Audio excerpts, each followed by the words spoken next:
बच्चों, how are you? तो मैंने कई बारी बच्चों को बोलते हुए सुना कि मैम, गाय हमेशा खाती रहती है क्या? जब देखो कुछ ना कुछ चबा ही रही होती है, जब देखो कुछ ना कुछ चबा ही रही होती है। सो मैंने उन्हें बताया कि बेटा, गाय हमेशा खाती नहीं रहती है।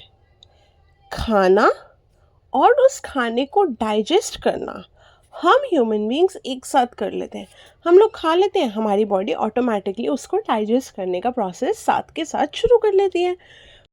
पर अगर हम काऊ के केस में देखते हैं, सो काऊ अपना फूड को पहले च्यू कर कर अपने अंदर स्टोर कर लेती है।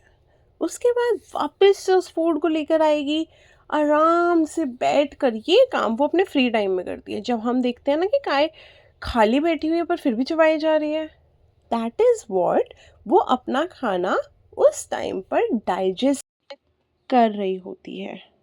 अब इनके केस में क्या होता है, ये लोग अपना खाना चबाते पहले हैं, उसके बाद डाइजेस्ट करते हैं। They quickly swallow the grass and store it in a part of the stomach called rumen. हम यहाँ पर डायग्राम में देख रहे हैं रूमिन, है ना।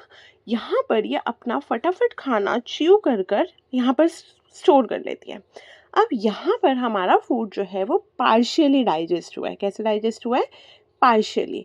और ये जो पार्शियली डाइजेस्टेड फूड है, इसको हम बोलते हैं कट। इसको हम बोलते हैं cut. Later this cut returns to the mouth. कैसे? ढेर सारा एक साथ नहीं, स्मॉल स्मॉल लम्प्स में ये फूड हमारे माउथ में आता है। हमारे नहीं, काऊ के माउथ में आता है। Okay, later the cat returns to the mouth in small lumps and the animal chews it. This process is called rumination. इसी process को हम बोलते हैं rumination, और इसीलिए इन animals को भी हम बोलते हैं ruminants. अब जो grass होती है वो rich होती है cellulose में. Cellulose क्या है? एक type of carbohydrate है. Okay. In ruminants like cattle, deer, etc., there is a bacteria present in their body. Okay. अब ये बैक्टीरिया क्या करता है? इनको सेल्यूलोज को डाइजेस्ट करने में हेल्प करता है। हम ह्यूमन बींग्स के अंदर भी ऐसा कोई बैक्टीरिया प्रेजेंट नहीं होता जो सेल्यूलोज को डाइजेस्ट कर जाए, पर एनिमल्स में होता है। अब जैसे एनिमल्स हो गए हॉर्स, रैबिट एक्सेट्रा, इनके पास ना एक बड़ा सा सैक लाइक स्ट्रक्चर होता है, इसको हम बोलते हैं केकम। आप देखो डायग्राम में, there is cecum.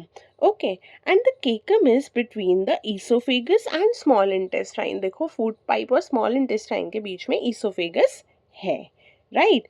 अब जो सेल्यूलोज होता है वो यहाँ पर डाइजेस्ट होता है। कैसे? वो जो बैक्टीरिया था ना, उसकी प्रेजेंस में।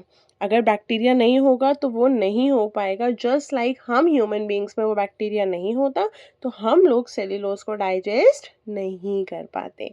I hope digestive system of ruminants आपको समझ आया होगा। If you want any other topic, I will cover it. Do let me know. If you like my video, kindly do like, share and subscribe.